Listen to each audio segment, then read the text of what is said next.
Welcome back, ladies and gentlemen. We got another one, and I had to chime in today because I'm seeing a little bit of craziness out there with this whole GameStop, and I have kind of sarcastic sense of humor. I like to tell some sarcastic jokes on my timeline, but sometimes people respond to me and they think that I'm being serious, so I wanted to chime in and tell you guys a little bit of what I've actually been doing. We're going to be dead serious in this. And I wanted to have a little conversation with you guys about getting rich slow. So how to get rich slow. And basically what I wanted to say is that, first of all, happy Black History Month. And I wanted to say that. That is random. But back to the topic at hand. I'm going to describe two people to you. All right, person number one. This person saves 25% of what they make. They work overtime.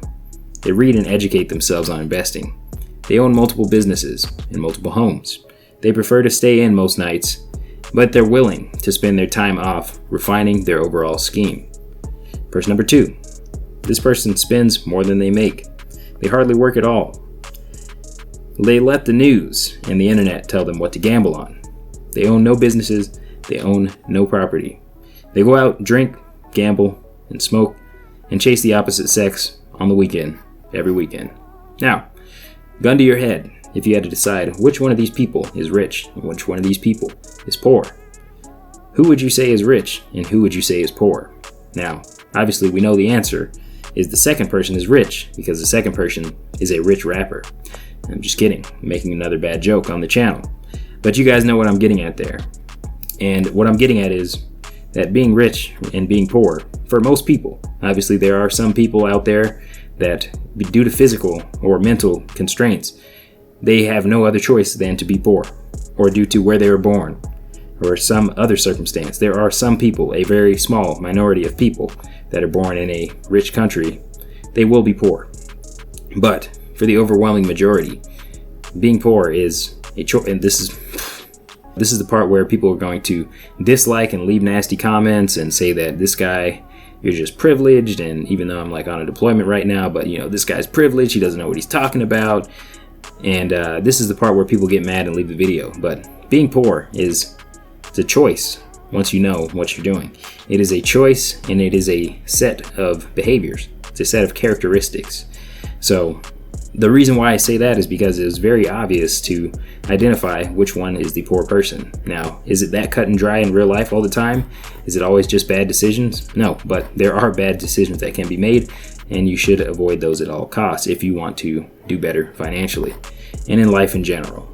We always want pleasure now, and that's what kills us financially and health-wise, so just in a lot of different directions.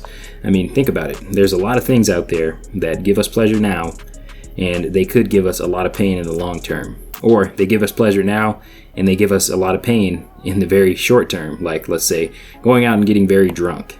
That could be compared to GameStop, for example. Going out and making a bunch of money in GameStop, but then you don't sell. And then when people go and they do start to sell, then you lose a lot of money. I've seen a lot of people lose a lot of money in GameStop, and that is what we're going to talk about here. But before we talk about that, I want to talk about a person named Mr. Market. This is somebody that Warren Buffett talks about a lot. Mr. Market is basically the person. Imagine if you bought a house and there was a person standing outside your house just screaming random prices for your house, right? You bought it for $250, let's say, $250,000. And the next day, Mr. Market comes back and says, hey, will you sell me your house for $248,000? And you're like, no, I will not sell you my house for a $2,000 loss. The next day, he comes back and says, I'll buy it for $240,000. Do you sell it? Of course you don't, because you're still living there. You're still getting the value out of that house. You still have some type of value in that house. The value of a house is that you can either live there or you can rent it out, right? Now, if Mr. Market starts to tell you ridiculous prices to the high side, maybe you consider selling it to Mr. Market. But you don't let Mr. Market dictate what you do, and you have to understand the value of what you're actually holding. So that's what we're about to get into. Let's talk about GameStop stock here. I'll show you guys some screenshots. I can't get my screen recording to work, but I'm just going to bring you guys into Yahoo Finance here. And I want to just target in on revenue of GameStop versus revenue of the companies that I've been buying into recently. I'm going to show you guys a couple companies that I've bought into, tell you a little bit of why I bought into them. Not too much. I don't want to get too deep, I can get a little deeper in a different video. I actually have a video that goes through all parts of Yahoo Finance. It's about an hour long, but it is very educational. You'll learn a lot if you go watch it. I'll link that here if I remember to. I'll try to link that.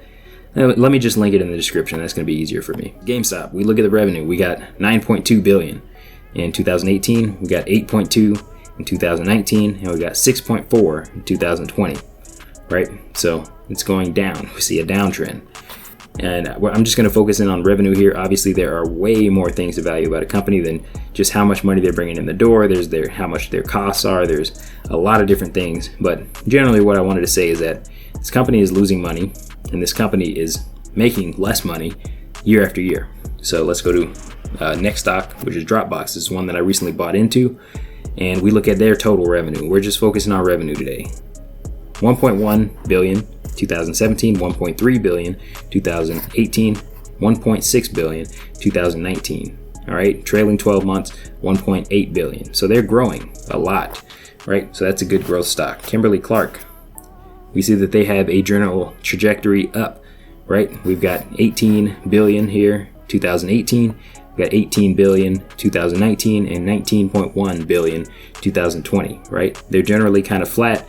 They are a toilet paper seller, right? You buy them for stability. You buy them because they're going to help you get rich slow. They're going to continue to increase and pay that dividend. They're going to continue to pay you cash for owning that company. Next to the bunch, BYND. We got 32 million in 2017, 87 million in 2018, 297 million in 2019, trailing 12 months, 297 million, right? So these guys are growing massively. I believe in this company. I actually love their product, and that's why I bought into that company, because I believe that if they do continue to innovate and they do continue to make their product better, their product could be tastier than meat one day. Their product could overtake the meat market and really cause a big problem. Okay, let's go on Facebook. Facebook, same story here, right? We got 40 billion, we got 55 billion 2018, 70 billion 2019, 85 billion 2020, right? And they just continue to grow. So this company's making more and more. Coca-Cola, they're generally flat, but what you want Coke for is because they're a dividend king. They're basically a bond proxy, or in other words, they're going to pay you until you die. Coca-Cola is going to be around for a long, long time. They've been paying their dividend for 58 years. So anyways, the point of this whole video was how to get rich slow, right?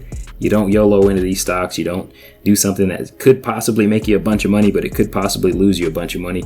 Last thing I want to close out this video with is a little trivia. Somebody answer this down in the comments. If you lose 50% on a stock on one day, how much do you have to gain on that stock to make your money back? That's the question of the day.